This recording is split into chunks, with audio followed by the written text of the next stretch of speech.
going to end the reign of a failed and corrupt political establishment in Washington, a failed administration. We're not going to take it anymore. How much power does the President of the United States actually have? Most people think they know the answer, but the reality is far more complex and fascinating than you might expect. Today, we're breaking down executive power from the ground up, what it is, where it comes from, how it actually works, and most importantly, what limits it. By the end of this video, you'll understand the American presidency better than most political science graduates. Let's dive in.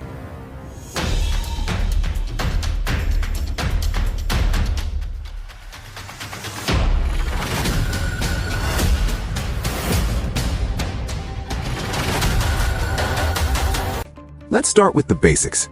Executive power is the authority granted to the President of the United States to enforce laws, manage the federal government, and act as the nation's chief executive. But here's what's interesting. The Constitution doesn't actually define executive power in detail. Article 2 simply states, "The executive power shall be vested in a President of the United States of America." That's it. Just one sentence. This vagueness wasn't an accident. The Founding Fathers deliberately left executive power somewhat undefined because they were trying to balance two competing concerns. On one hand, they just fought a war against King George III, a monarch with unlimited power. They didn't want another king. On the other hand, they'd also experienced the weakness of the Articles of Confederation, where the national government had almost no executive authority at all. That system failed miserably. So the framers created something in between, a president with significant but limited power. The challenge has been defining those limits ever since. For over 200 years, presidents, Congress, and the courts have been negotiating the boundaries of executive authority, and that negotiation continues today. To understand how executive power actually works, we need to break it down into four main categories. These are the four pillars of presidential authority, and together they form the complete picture of what a president can and cannot do. Pillar 1. Constitutional powers. These are authorities explicitly granted to the president by the Constitution itself. Let's walk through the most important ones. First, the president is commander-in-chief of the armed forces. This means the president has ultimate authority over the military. However, and this is crucial, only Congress can declare war. So the president commands the military, but Congress decides when we go to war. In theory. In practice, presidents have deployed troops hundreds of times without formal declarations of war, but we'll come back to that issue later. Second, the president has the power to make treaties with foreign nations, but there's a catch. Treaties require approval by 2/3 of the Senate. This is a significant check on presidential power. The president might negotiate an agreement with another country, but if the Senate doesn't approve it, the treaty dies. Third, the president nominates federal judges, including Supreme Court justices, along with cabinet members and ambassadors. Again, there's a check. The Senate must confirm these nominations. The president proposes, but the Senate disposes. We've seen this dynamic play out dramatically during several recent Supreme Court confirmation battles. And fifth, the president can grant pardons for federal crimes. This power is almost unlimited. The president can pardon anyone for any federal crime, and Congress can't override it. The only exception is impeachment. The president cannot pardon someone to prevent their impeachment. This pardon power has been controversial throughout American history, from Gerald Ford pardoning Richard Nixon to more recent controversial pardons by presidents of both parties. And fifth, the president must take care that the laws be faithfully executed. This seemingly simple phrase is actually the source of enormous presidential power. It means the president runs the entire executive branch, millions of federal employees across dozens of departments and agencies. The president decides how laws are enforced, which regulations are prioritized, and how federal resources are allocated. Pillar 2. Statutory powers. These are authorities that Congress has granted to the president through legislation. Congress has the power to make laws, and over time, Congress has passed thousands of laws that delegate certain powers to the president. Why would Congress give away its own power? Because governing a modern nation is incredibly complex. Congress can't manage every detail of environmental regulation, national security, healthcare administration, or foreign trade. So, Congress passes broad laws establishing goals and frameworks, then delegates the implementation details to executive branch agencies. For example, Congress passed the Clean Air Act, which established the goal of reducing air pollution. But Congress didn't specify exactly which chemicals should be regulated at what levels. Instead, they delegated that authority to the Environmental Protection Agency, which operates under the President's authority. The President, through the EPA, decides how to implement Congress's general mandate. Here's where it gets interesting. Different presidents interpret these delegated powers differently. A president who prioritizes environmental protection might direct the EPA to enforce strict regulations. A president who prioritizes business interests might direct the EPA to relax those same regulations.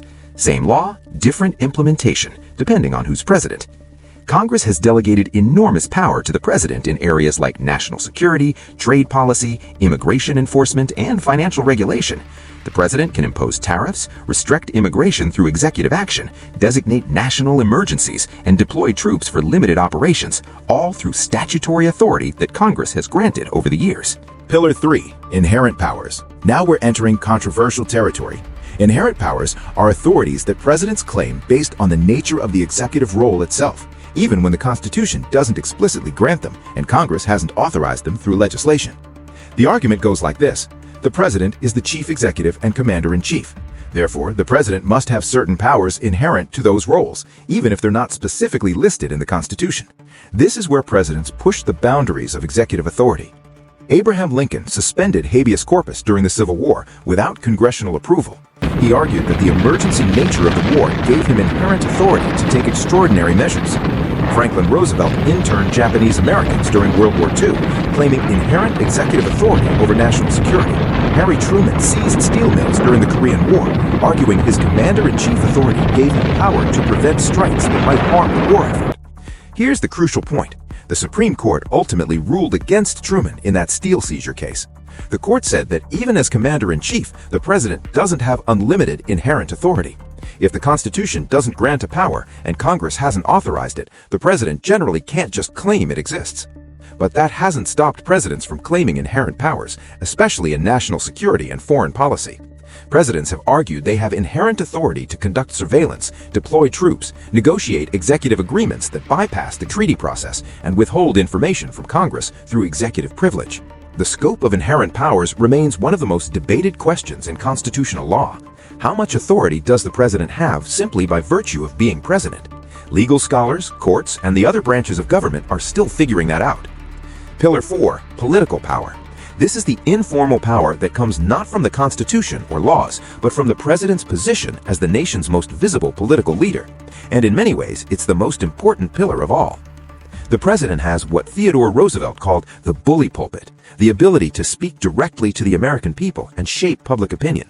When the president addresses the nation, millions of people listen. No senator or representative has that kind of platform. This gives presidents enormous agenda-setting power. Political scientist Richard Neustadt famously argued that presidential power is really the power to persuade. The president can't simply command Congress to pass laws or force the Supreme Court to rule a certain way. Instead, the president must persuade Congress to support legislation, persuade the public to pressure their representatives, persuade foreign leaders to cooperate, persuade the bureaucracy to implement policies effectively. A president's political power depends heavily on several factors. First, public approval ratings. A popular president can get much more done than an unpopular one because members of Congress fear opposing someone the public supports. Second, party control of Congress. Presidents have more success when their party controls at least one chamber. Third, political skill. Some presidents are simply better at negotiation, persuasion, and political strategy than others. This political power explains why some presidents accomplish much more than others, even though they all have the same constitutional authority.